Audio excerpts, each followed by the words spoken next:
The auction block stood as a grim monument to human suffering, a place where lives were reduced to mere commodities. In the stark light of day, anxious murmurs filled the air, vibrating with anticipation and dread. The wooden platform, weathered by time and soaked with the echoes of lost hope, served as a chilling reminder of a system that commodified human bodies, stripping away dignity and identity for a price tag. On this day, the crowd, a mixed group of buyers, traders, and onlookers, gathered with a tormented curiosity and a hunger for ownership. They were oblivious to the palpable terror gripping the hearts of those slated to be sold, reduced to souls tethered to the whims of the highest bidder.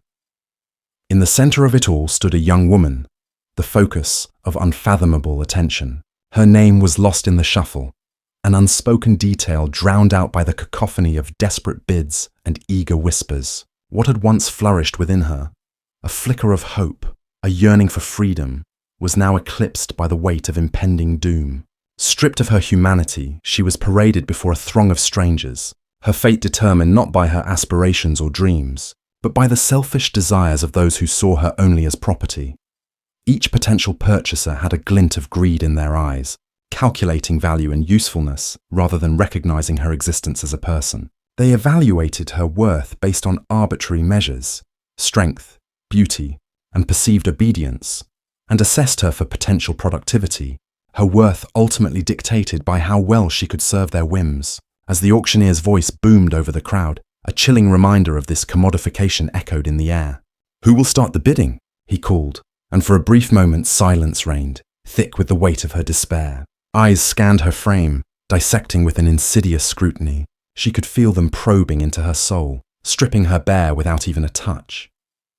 As the first bid rang out, a mere pittance in comparison to the treasure of her life, she felt her heart clench violently within her chest. The number climbed, each increment a cruel reminder that her existence had been reduced to financial transactions.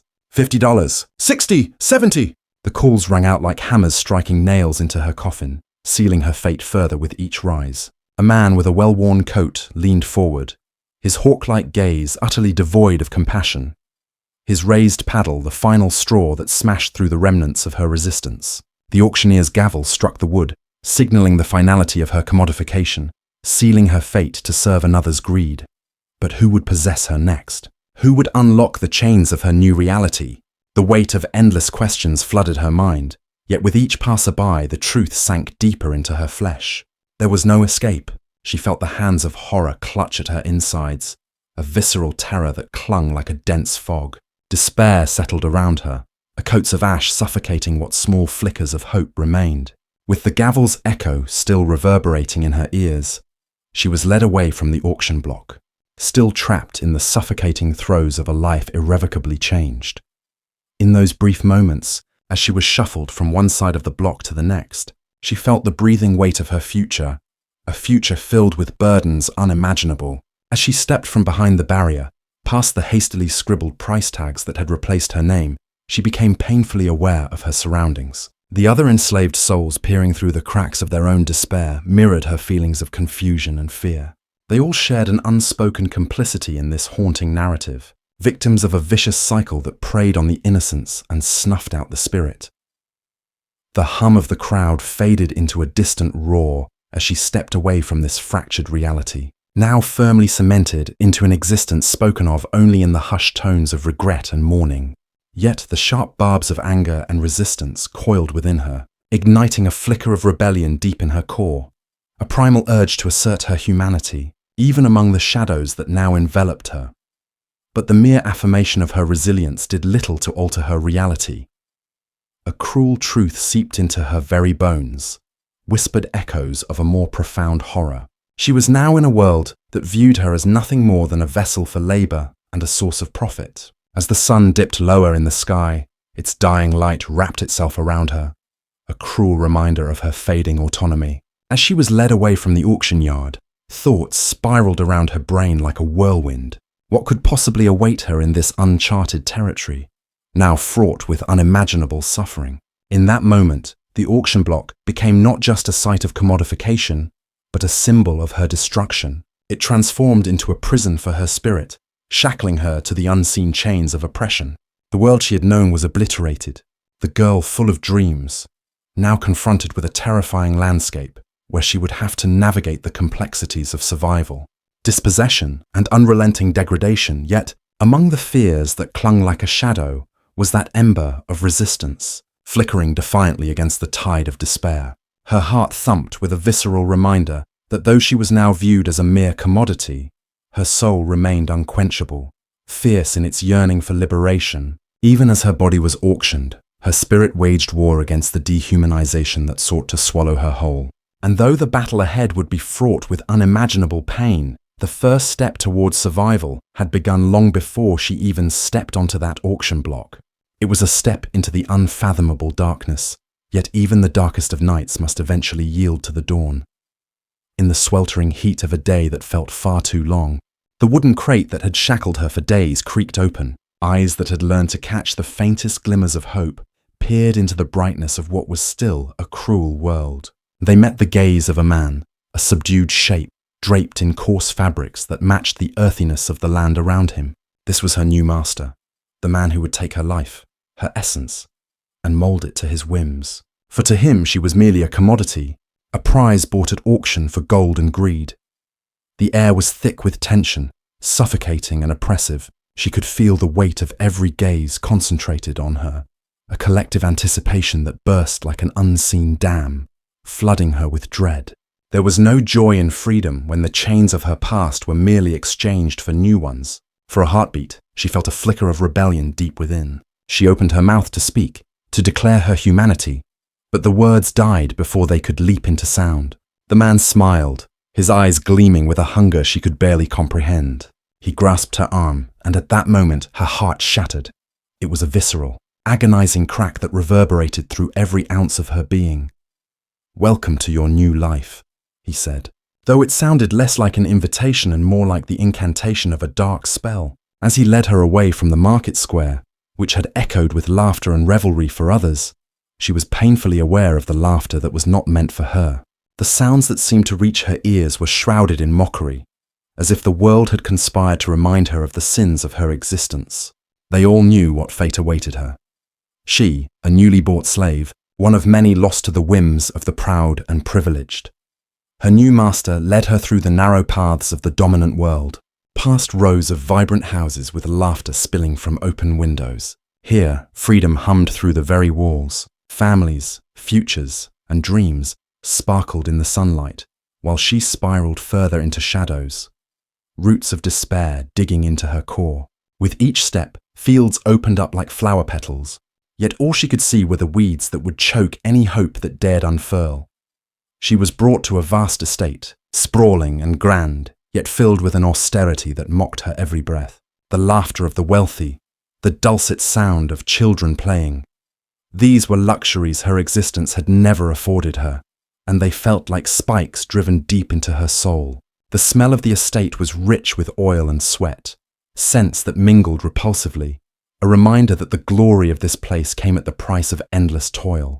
Her young heart ached for understanding, but all was shattered as they entered the yard, where the echoes of her new life awaited her. Within moments, she learned that the grandeur of the estate was merely a facade, a polished shell that hid the horrors of a desolate reality. In the oppressive stillness of the yard, beneath the glaring sun, her master unveiled himself in all his disgraceful depravity. With a chilling command, he turned her into nothing more than an object, a possession to be wielded for pleasure, an ideal toy to fulfill twisted fantasies. The chains of her past had been broken, yes, but they were replaced by the unimaginable shackles of fear and exploitation. As the first day melted into evening, she soon recognized the shadows lurking in the corners of the estate. There were others here. Other slaves shuffled in the back, their eyes vacant and deadened, mirroring a pain she had yet to fully comprehend. They held onto thickets of despair, each representing a soul threatened by the same dark reality. Hushed conversations floated in the air, filled with the weight of shared experiences and broken dreams. Their voices intertwined to form the composite picture of what she was afraid she would soon become, a testament to survival stripped of joy. That night, in the depths of her new room, cold stone against her back, her thoughts spiraled into a turmoil from which she could not escape. Surely, there had to be a fragment of hope, a flickering candle in the abyss of her situation. Yet the walls of her new cage loomed larger each passing hour. The trust she had once held on to, that faint tincture of belief in goodness, was now suffocated under the weight of her master's cruelty, his touch already lingering with the violation of freedom. In that darkness, the tether to any dream she might have entertained was severed entirely. She remembered her past with a bittersweet fondness, the echoes of her childhood laughter, the taste of simple meals, stolen moments of joy. But within a week, her innocence, her naivety, was stripped away like the bark of a tree, revealing the raw, unyielding wood. She reached for hope, but it remained just out of grasp, a cruel reminder that what had been free had now been bound in chains that bit deeper than iron. The yard became a prison where desolation bloomed, the soil soaked not just in sun but marred by betrayal. The cycle of violence twisted around her, its venomous tendrils tightening with each passing hour. She questioned whether she could partake in any semblance of freedom once more. Whispers of possibility were silenced by the tide of harsh realities, and the desperation that clung to her like a second skin. As days turned into grim portraits of endurance, the lesson etched into her heart was clear. Her new master was one of many who dwelled in shadows cloaked in power, and hope, it seemed, was a fatalistic dream she dare not reach towards. The structure around her held no promise of redemption, only the impending assault of brutal experiences that turned her existence into a ceaseless nightmare. Hope was not just shattered, it lay in fragments beneath the weight of unyielding oppression, forever altering the course of her life. Yet even in this bleakness, a flicker remained, a quiet ember nestled deep within her being, waiting to be ignited. It clung onto that vitality, fighting against the despair that sought to destroy it, like a bird yearning for the sky, determined to escape the bars of its cage. But for now, she simply stood there in the midst of it all, a fragile ghost in the glaring light of her new reality. It was a painfully slow awakening to the haunting truth that awaited her. The cycle of torment and an assault on her very spirit was only just beginning. The sun hung high in the azure sky, casting its relentless light upon the plantation yard, which was both a stage for a life and a prison for a soul. Here, where the air was thick with the scent of sweat and sorrow, innocence collided with brutality. On that fateful day, the girl stood in the yard, legs trembling slightly, her heart thundering in her chest as an ominous chill crept up her spine. It was just an ordinary morning, yet it felt charged with an energy she could not fully comprehend. The laughter of children echoed in the distance, a cruel reminder of the joyful lives she had been stolen from. Beneath the oppressive gaze of the overseers, she wore nothing but the thin, tattered fabric that clung to her body, a remnant of the drudgery of her existence. Her skin glistened under the harsh sunlight, a stark contrast to the dark soil beneath her bare feet. In that moment, she was still untouched by the horrific reality that awaited her. She was a fragile blossom in a field defined by thorny despair. As she moved around the yard, her youthful innocence radiated, oblivious to the storm brewing among the men who wielded power without conscience or remorse. It was during the peak of the day, when the sun was at its zenith, that a man approached, his intentions masked behind a facade of charm. He was a new overseer, someone who carried a false sense of authority. His presence seemed to wrap around her like a suffocating cloak, conjuring an uneasiness deep within her. She glanced down, unable to meet his predatory gaze, feeling a knot tighten in her stomach. The others had whispered tales of men like him, wolves in sheep's clothing. They were not here for kindness. They were here to exert dominance.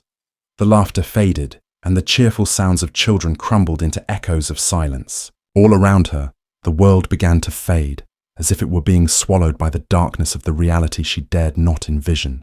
With a slight nod, the overseer beckoned her closer. His smile was disarming, yet it sent ice coursing through her veins. The air crackled with an unspoken tension, a palpable sense of foreboding that hung in the atmosphere, like a storm cloud ready to burst. Every instinct told her to turn away, to run back to the safety of the shadows cast by the ancient oaks that lined the yard. But something kept her rooted to the spot. The others, the seasoned souls who had endured far worse, observed from a distance, their eyes laden with a mixture of pity and dread. They knew what was to come, their silence louder than 1,000 screams. And then it happened. Without warning, he lunged, his intentions laid bare as he seized her frail wrist in a grip that felt as unbreakable as iron. Panic surged through her, a raw, primal fear that ignited every nerve ending.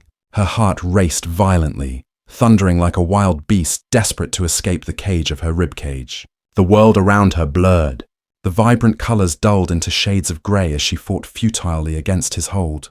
"Let go of me," she cried, her voice cutting through the stillness like a beacon of desperation. But her pleas fell on deaf ears, swallowed by the indifferent air.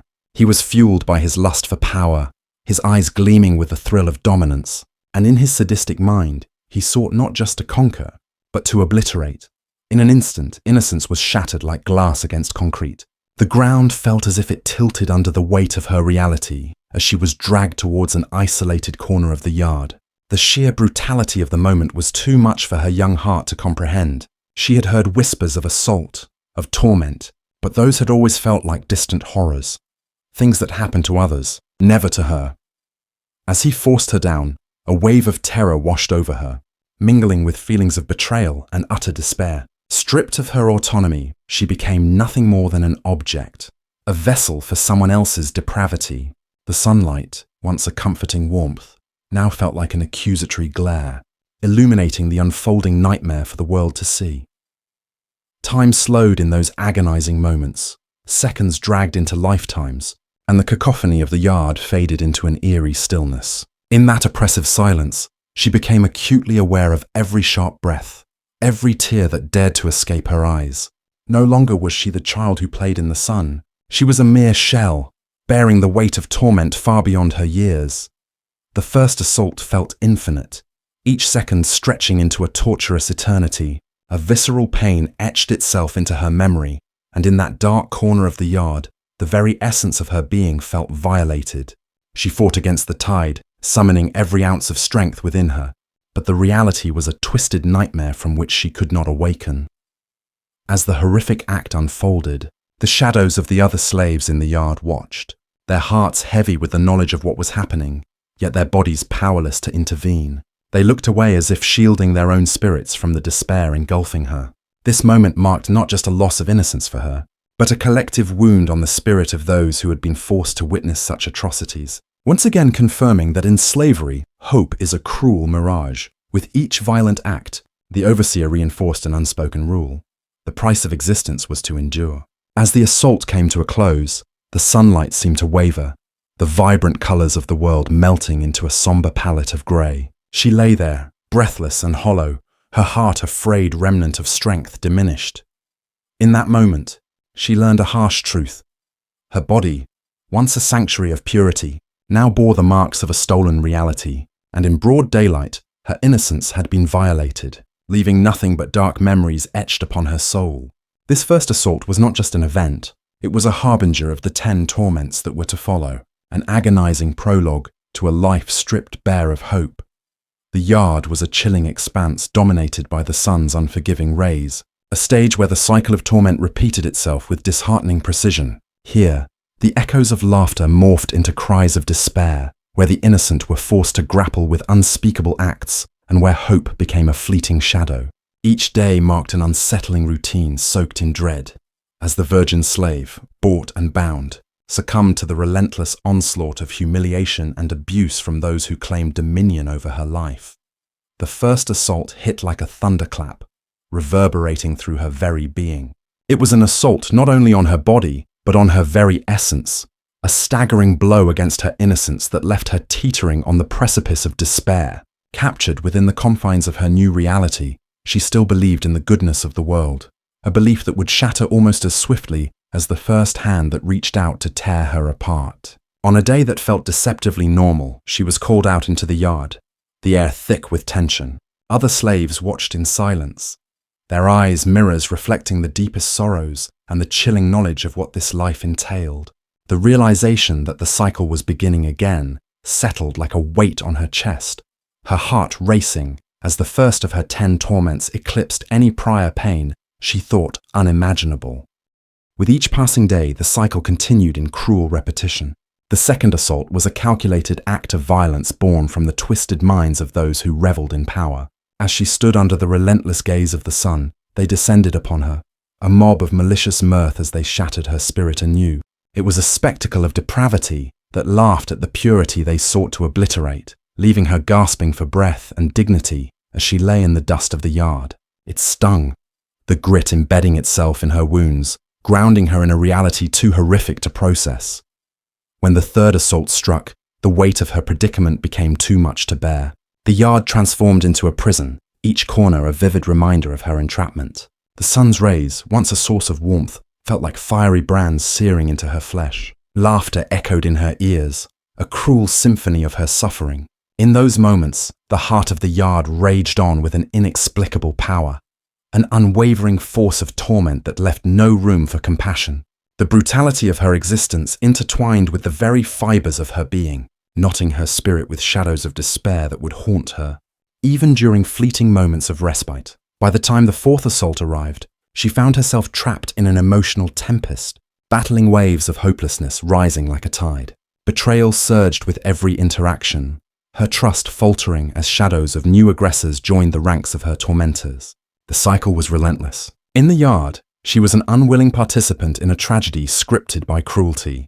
The acts of violence steeped in a deep-seated depravity that repulsed and fascinated her simultaneous captors. Each day marked a regression of her spirit, leading to the fifth torment, a forced submission that gouged her self-worth. It was an exercise in domination, where the line between survival and dignity blurred beyond recognition. Those who inflicted harm laughed as if they were mere spectators in a grand play, her suffering the punchline to their jests. Voices of derision swirled around her, a cacophony that drowned out any faint glimmer of hope, each cruel barb settling deep within her heart. With every assault, her soul chipped away further, consumed by an anguish that felt like an open wound, throbbing in tandem with her screams, silent echoes beneath the weight of their laughter. As the sixth assault unfolded, weariness cloaked her like a shroud, a heavy reminder of the struggle that stole her laughter and replaced it with icy dread. The cycle had become a sinister clockwork, ticking away her very humanity. The yard, once a place that should have symbolized life, transformed instead into a harrowing battleground, each assault relentlessly scripted as if choreographed by a sick and twisted editor. They played their parts flawlessly, manipulating the narrative to cast her as nothing more than a victim. By the seventh torment, the resilience and spirit within began to wane, wilting under the constant pressure of sexual violence that left her feeling unfathomably small and worthless. The blows came not only from hands but also words, barbs that cut deeper than any blade ever could. The yard became increasingly hostile, now a terrain marked by her bruised spirit, where she felt more like a shadow than the vibrant girl that once existed. The laughter around her, once just harsh sounds, morphed into a cruel melody, resonating with her suffering, woven seamlessly into her spirit's despair. With the eighth assault, she learned to withhold her tears, stifling her cries and attempting to retreat within herself, a desperate bid for self-preservation in an environment designed to dismantle her very essence. In those stolen moments of stillness, she replayed happier times, seeking refuge in memories that felt like fading dreams. Yet no sanctuary could shield her from the pain of daily degradation, a rhythm that left her walking the same path, ensnared in the unending cycle. The ninth and 10th torments blended seamlessly into one another, harmonizing with the relentless cruelty that no longer surprised her. The cycle of pain incrementally disintegrated what was left of her spirit, leaving behind husks of endurance. The yard was colored in shades of despair, each torment sealing her fate as the invisible chains of abuse bound her tighter, suffocating her with every iteration. These final assaults eclipsed all that had come before. Each subsequent act felt less like violence and more like a funeral chant marking the death of her hopes and dreams. In that yard, where laughter masked terror and hope flickered dimly, the cycle of torment remained steadfast, relentlessly eroding the light of innocence. Ultimately, it became clear that this wasn't just her story. It was a haunting reflection of countless souls caught in a web of systemic cruelty. They too braved the yard, bound by their pain and fighting the same invisible battles, caught in cycles of suffering that had long since settled into the fabric of their lives. As the echoes of the yard faded, one truth remained. Though the cycle raged on, Perhaps there lay a faint flicker of defiance, a primal urge to reclaim her shattered spirit, waiting for the right moment to ignite a new narrative. The harrowing cycle may have cast a long, dark shadow, but within its recesses shimmered the potential for resilience, a testament to the enduring spirit that refused to be extinguished.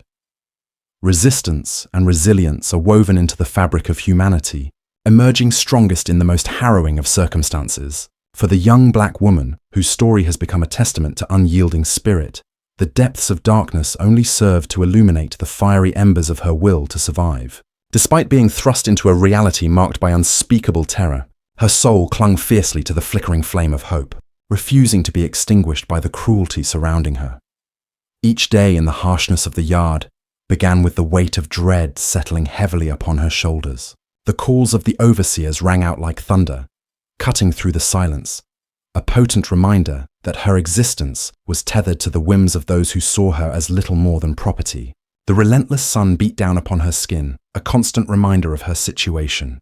Yet it was amidst this overwhelming despair that she found the stirring of defiance coiling within her heart.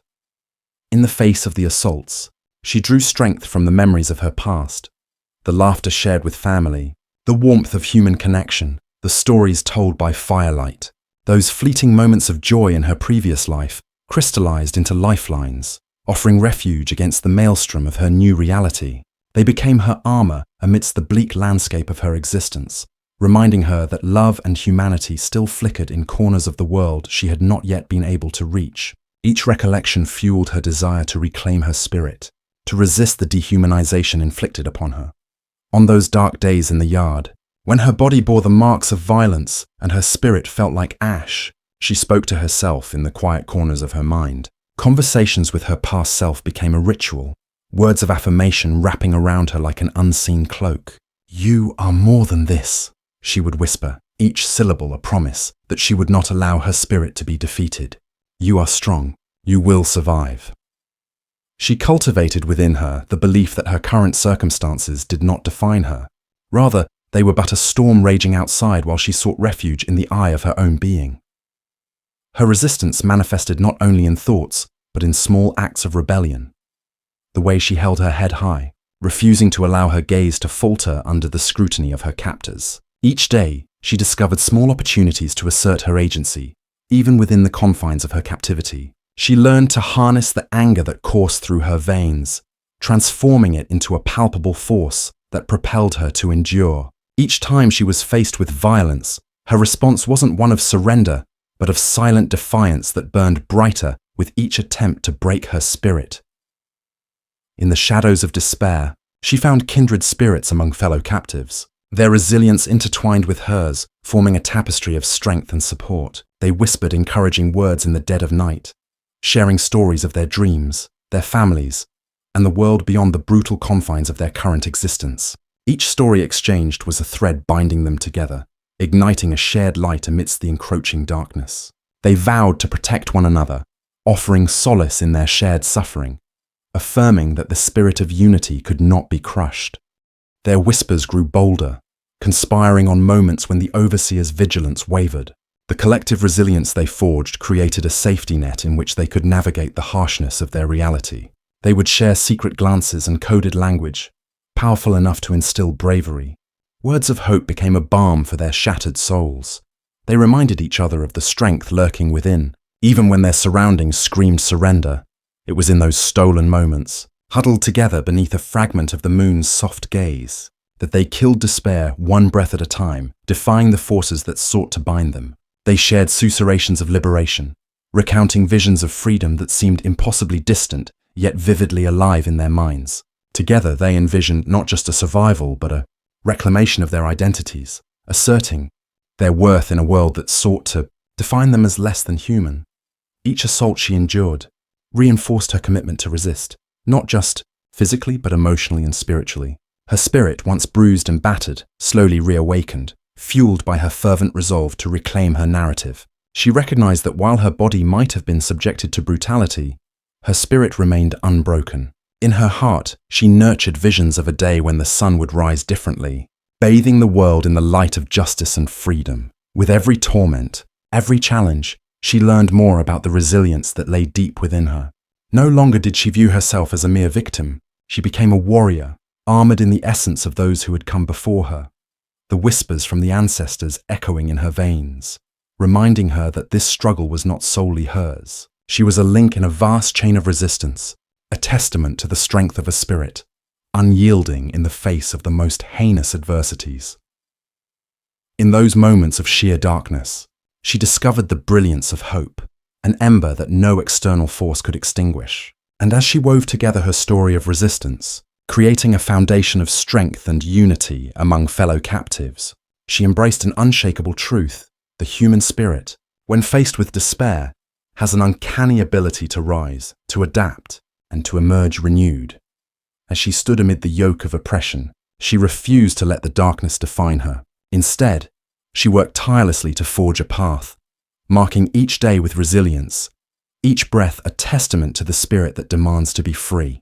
The journey towards liberation, though fraught with peril, was a road she was determined to travel. And even when shrouded in shadows, she found a spark, a relentless source of strength that lit her way forward, breathing life into her dreams of a future unbound. In the fight for freedom, she had already begun to reclaim her humanity, layering her spirit with the resilience of those who had come before and those who would follow her, forever inspiring generations to seek the light amidst any darkness they may face.